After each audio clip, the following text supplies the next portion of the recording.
नमस्कार,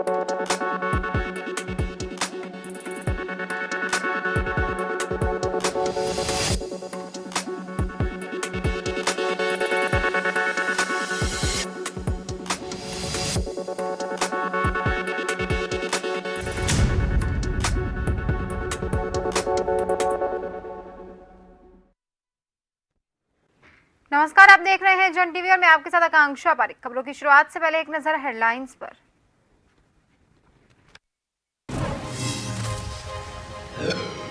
उत्तरकाशी में सुरंग ढहने वाली जगह पहुंचे केंद्रीय मंत्री वीके सिंह। मजदूरों से भी की बात, कहा फंसे हुए मजदूरों को सुरक्षित निकालना प्राथमिकता। रेस्क्यू ऑपरेशन पर नजर बनाए हुए हैं सीएम धामी।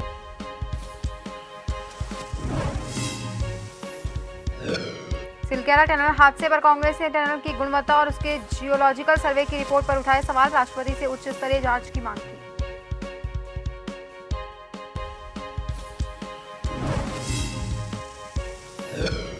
चारधाम यात्रा के बाद हरिद्वार से शुरू हुई छड़ी यात्रा का चंपावत पहुंचने पर किया गया जोरदार स्वागत। यात्रा में शामिल साधु संतों ने बालेश्वर और हिंगला देवी मंदिर के किए दर्शन।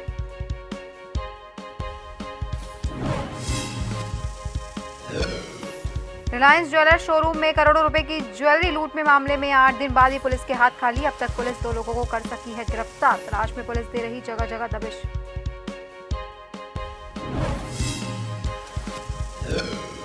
और राजाजी टाइगर रिजर्व सैलानियों के लिए खुला। जंगल की सफारी का उठा सकेंगे आनंद। खुलते ही पर्यटकों से गुलजार हुआ पार्क।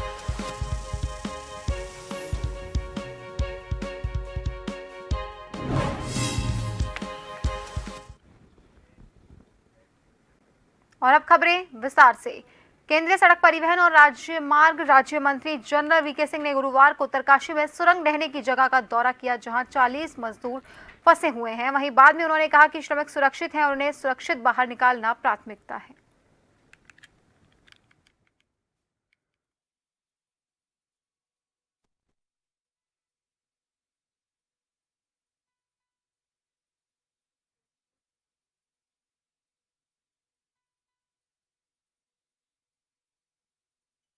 ये ऑपरेशन जिस दिन से टनल के अंदर एक कोलैप्स आया है, और मैं ये कहना चाहूंगा कि तकरीबन 4.5 साल तक वो एरिया स्टेबल था, लेकिन किसी कारण से कुछ हिस्सा गिरा है और हमारे लोग उसके और दूसरी तरफ जो हिस्सा है तकरीबन 2 किलोमीटर का, उसके बीच में है। और उस 2 किलोमीटर के हिस्से में लाइट भी है, पानी भी है, हम खाना भी भेज रहे हैं और उनसे बात भी कर रहे हैं। हमारी प्राथमिकता है कि हमारे लोग सुरक्षित रहें। हमारी प्राथमिकता है कि हम उनको जल्दी से जल्दी निकालें, और उसके लिए सब तरह के प्रयास किए जा रहे हैं। इसके अंदर हमारे माननीय प्रधानमंत्री जी से लेकर, हमारे सड़क परिवहन मंत्री जी से लेकर, हमारे मुख्यमंत्री जी से लेकर जितनी भी एजेंसीज हैं, सबके सब इस कार्य के अंदर लगे हुए हैं और सबका हमको बहुत अच्छा सहयोग और समर्थन मिल रहा है। सिलगेरा उत्तरकाशी में निर्माणाधीन टनल में फंसे 40 श्रमिकों को सुरक्षित बाहर निकालने के लिए उत्तराखंड सरकार ने पूरी ताकत झोंक दी है। एक और देश के नामी विशेषज्ञों के दल को बुलाकर अत्याधुनिक मशीनों से ड्रिलिंग का काम युद्ध स्तर पर जारी है, तो वहीं दूसरी ओर सुरंग में फंसे श्रमिकों का मनोबल बढ़ाए रखने के लिए लगातार उनसे बातचीत की जा रही है। उनका परिजनों से भी संपर्क बना हुआ है। वहीं टनल में फंसे 22 वर्षीय महादेव की उसके मामा से बातचीत करवाई गई कि वो अब और उसके साथी अभी तक सुरक्षित है। परिजन उनकी सकुशलता को लेकर चिंता न करें, उनके पास पर्याप्त मात्रा में खाद्य सामग्री पहुंच रही है। सभी साथी एक दूसरे का हौसला बढ़ा रहे हैं। इधर मुख्यमंत्री पुष्कर सिंह धामी का कहना है, संकट के वक्त मनोबल ऊंचा रहना चाहिए। ऊंचे आत्मविश्वास से बड़ा संकट टल जाता है।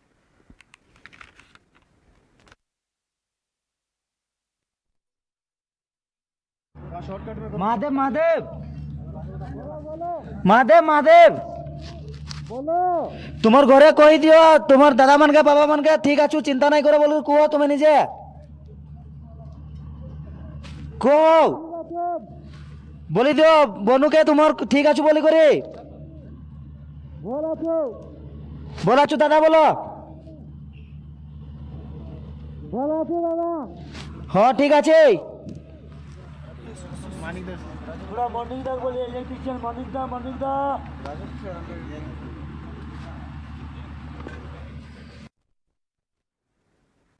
मुख्यमंत्री पुष्कर सिंह धामी सिलक्यारा में चल रहे रेस्क्यू ऑपरेशन पर निरंतर निगरानी बनाए रखे हुए हैं। मुख्यमंत्री धामी कमिश्नर गढ़वाल, आईजी गढ़वाल और राहत और बचाव में लगी एजेंसियों से सिलक्यारा में चल रहे रेस्क्यू ऑपरेशन और टनल में फंसे श्रमिकों की कुशल क्षेम की हर पल अपडेट ले रहे हैं। मुख्यमंत्री ने सचिवालय में बैठक लेते हुए अधिकारियों को निर्देश दिए कि रेस्क्यू कार्य में लगी सभी टेक्निकल एजेंसियों को हर संभव सहयोग दिया जाए। गढ़वाल कमिश्नर को मुख्यमंत्री ने निर्देश दिए कि रेस्क्यू कार्य में किसी भी तरह से विलंब न हो।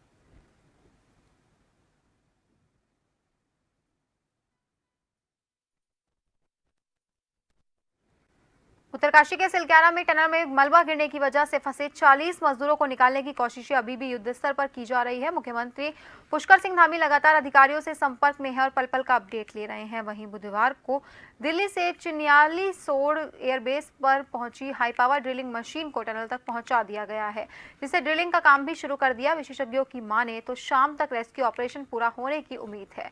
इसी बीच मुख्यमंत्री पुष्कर सिंह धामी ने टनल हादसे के निर्माण बाद पूरे प्रदेश में चल रहे निर्माण कार्य की समीक्षा की बात कही। वहीं मुख्यमंत्री ने टनल के अंदर फंसे हुए मजदूरों को जल्द निकलने की बात भी कही। साथ ही उन्होंने कहा कि सभी मजदूर सुरक्षित हैं और पूरे रेस्क्यू ऑपरेशन के दौरान अंदर फंसे मजदूरों से लगातार बात की जा रही है।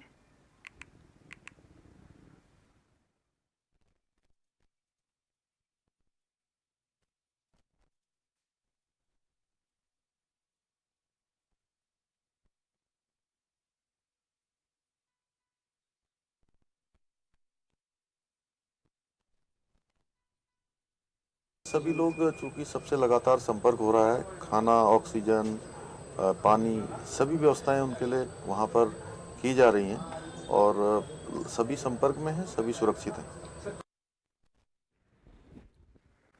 उत्तरकाशी के सिलक्यारा में हुए हादसे पर कांग्रेस प्रदेश कमेटी ने सवाल खड़े किए हैं, जिसको लेकर पूर्व मंत्री और कांग्रेस के वरिष्ठ नेता मंत्री प्रसाद निधानी ने प्रेस वार्ता की। उन्होंने हादसे की वजह टनल की गुणवत्ता और उसके जियोलॉजिकल सर्वे की रिपोर्ट की पारदर्शिता पर लगाए। इसके साथ ही उन्होंने राष्ट्रपति से टनल की उच्च स्तरीय जांच करने की मांग की। आपको बता दें कि प्रदेश कांग्रेस कमेटी ने उत्तरकाशी के हुए हादसे की समीक्षा के लिए मंत्री प्रसाद निधानी की अध्यक्षता में कमेटी का गठन किया था, जिन्होंने वहां के इंजीनियर और विशेषज्ञ से वार्ता कर स्थिति की समीक्षा की, जिसके बाद उन्होंने मीडिया से बात करके उत्तरकाशी की स्थिति को प्रदेश की जनता के सामने रखा।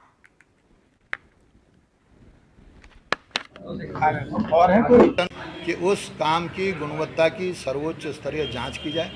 हम राष्ट्रपति जी से मांग करते हैं, हम प्रधानमंत्री और मुख्यमंत्री जी से भी मांग नहीं करते हैं, क्योंकि हमें विश्वास नहीं है कि ये लोग जो बोलेंगे वो सही होगा, नहीं होगा। राष्ट्रपति जी सर्वोच्च पद है हमारे देश का, उनसे डिमांड करते हैं। हमारी मांग है कांग्रेस की कि इस टनल की सर्वोच्च उच्च स्तरीय जांच की जाए और विशेषकर रूप से जियोलॉजिकली और टेक्निकली वो सक्षम है कि नहीं है, फिजिबल है कि नहीं है, इसकी पूरी जांच की जाए, तभी उस पर काम आगे बढ़ाया जाए। चारधाम यात्रा के बाद हरिद्वार से शुरू हुई छड़ी यात्रा का चंपावत पहुंचने पर जोरदार स्वागत किया गया। यात्रा में शामिल साधु संतों ने बालेश्वर और हिंगला देवी मंदिर के दर्शन किए। जूना अखाड़े के महंत प्रेमगिरी महाराज के नेतृत्व में पहुंची छड़ी यात्रा क्षेत्र के विभिन्न मंदिरों और यात्रा में शामिल साधु संतों ने बालेश्वर और हिंगला देवी मंदिर के दर्शन किए। देवालयों में पूजा अर्चना और दर्शनों के लिए इस दौरान वो रुके। महंत प्रेमगिरी महाराज ने बताया कि हर साल चारधाम यात्रा के बाद छड़ी यात्रा का आयोजन किया जाता है। साधुओं के दल ने पूर्व पालिका अध्यक्ष और विधायक प्रतिनिधि प्रकाश तिवारी के आवास में पूजा अर्चना की।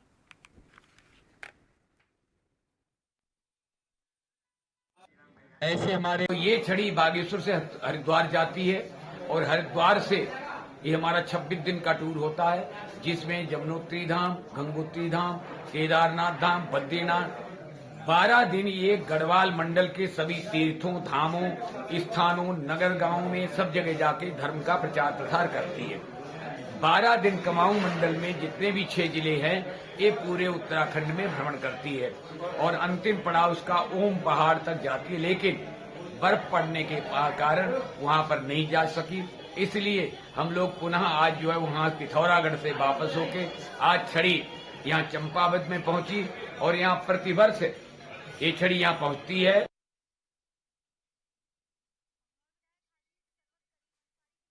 विधानसभा में उपचुनाव को लेकर सरगर्मी तेज हो चुकी है, जहां एक और तमाम पार्टियां पूरी तरह से चुनाव की तैयारी में जुट चुके हैं। वहीं भारतीय जनता पार्टी ने मंगलौर सीट को जीतने का लक्ष्य मानकर पूरी ताकत से संभावित प्रत्याशियों को चुनाव की तैयारी में जुट जाने को कह चुकी है। जहां एक और उपचुनाव के टिकट को लेकर पूर्व कैबिनेट मंत्री स्वामी यतीश्वरानंद का नाम सामने आ रहा है, तो वहीं हाल ही में विधानसभा का चुनाव लड़ चुके दिनेश पवार के साथ पूर्व जिला पंचायत सदस्य रह चुके अनीस गौड़ और पिछले 25 सालों से मंगलौर की राजनीति करने वाले भाजपा के वरिष्ठ नेता सुशील राठी भी सभी दावेदारों में आगे नजर आ रहे हैं।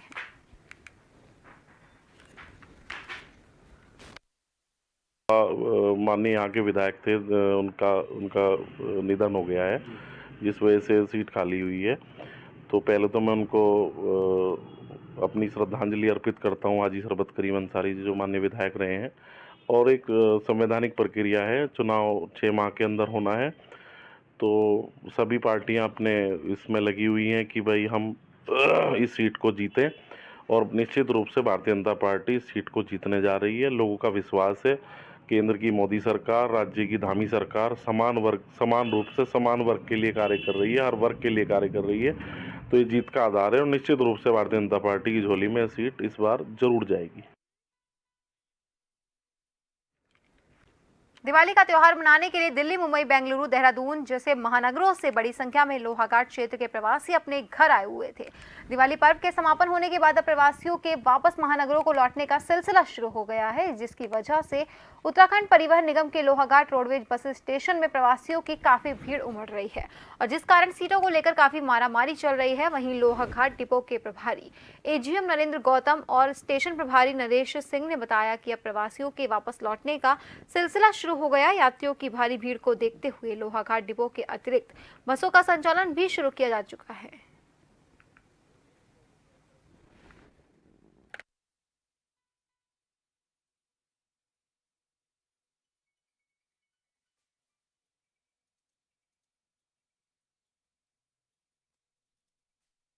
लोहाघाट डिपो में यात्रियों के आने के उसमें अतिरिक्त बसें चलाई जा रही है। जैसे लोहाघाट से आपको दिल्ली, देहरादून, हरिद्वार के लिए अतिरिक्त बसों का संचालित किया जा रहा है। लोहाघाट के बरेली, हल्द्वानी, दिल्ली, देहरादून, हरिद्वार के लिए अतिरिक्त बसों का संचालन किया जा रहा है। और फिलहाल के लिए खबरों में रुकेंगे एक छोटे से ब्रेक के लिए।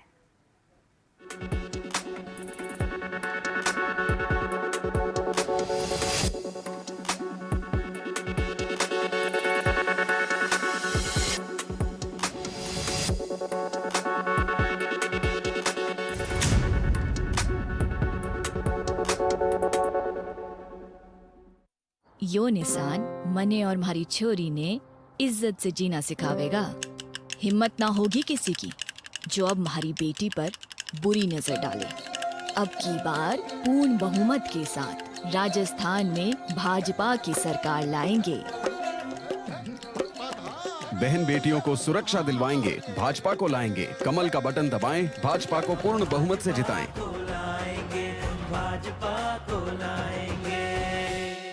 सौर ऊर्जा श्योर है, प्योर है और सिक्योर है। माननीय प्रधानमंत्री श्री नरेंद्र मोदी जी के मार्गदर्शन और मुख्यमंत्री पुष्कर सिंह धामी के नेतृत्व में सौर ऊर्जा से गुलजार होता उत्तराखंड। उत्तराखंड सौर ऊर्जा नीति 2023 के तहत अब सोलर प्लांट लगाना हुआ और भी आसान। नई सौर ऊर्जा नीति ने स्थानीय युवाओं को दी रोजगार की गारंटी। प्रदेश के लाभार्थी अपनी निजी भूमि अथवा भूमि लीज पर लेकर 200 किलोवाट क्षमता तक के सोलर प्लांट लगा सकते हैं। मैं हरीश भंडारी, यहाँ पे 25 किलोवाट का सोलर प्लांट लगा है, ये टाटी गांव में लगा है। ये जो स्कीम है उत्तराखंड सरकार की योजना के तहत ये सोलर प्लांट लगाया गया है।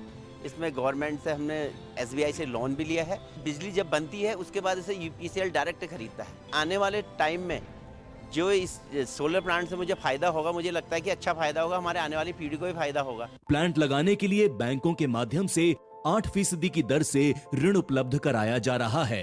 सोलर प्लांट पर MSME योजना के तहत 30% तक सब्सिडी दी जा रही है। सरकार ने सोलर प्लांट से उत्पादित बिजली खरीद की दर को 15 पैसे प्रति यूनिट बढ़ाकर 4 रुपए 64 पैसे प्रति यूनिट कर दिया है। यूपीसीएल द्वारा इस बिजली की सीधी खरीद से प्लांट संचालकों को अच्छी आमदनी हो रही है। हम इस जमीन का सदुपयोग कर सकते हैं, हम सोलर प्लांट लगा सकते हैं। उसमें सबसे अच्छी सुविधा गवर्नमेंट ने ये दी कि हमारे जो कोऑपरेटिव बैंक है वो उसको फाइनेंस करेगा। प्लांट लगने के 2 महीने के बाद खाते में सब्सिडी 30% सब्सिडी आ जाएगी। सरकार ने वर्ष 2027 तक सौर ऊर्जा से 2500 मेगावाट बिजली उत्पादन का लक्ष्य रखा है। योजना की अधिक जानकारी और सोलर प्लांट लगाने के आवेदन हेतु www.msy.uk.gov.in पर लॉगिन करें। नारी सशक्तिकरण जहां देश समाज के लिए आवश्यक है, वहीं उत्तराखंड जैसे राज्य का मजबूत आधार है। पीएम मोदी के नेतृत्व में केंद्र और राज्य सरकार मिलकर महिला सशक्तिकरण के लिए हर संभव प्रयास कर रही है।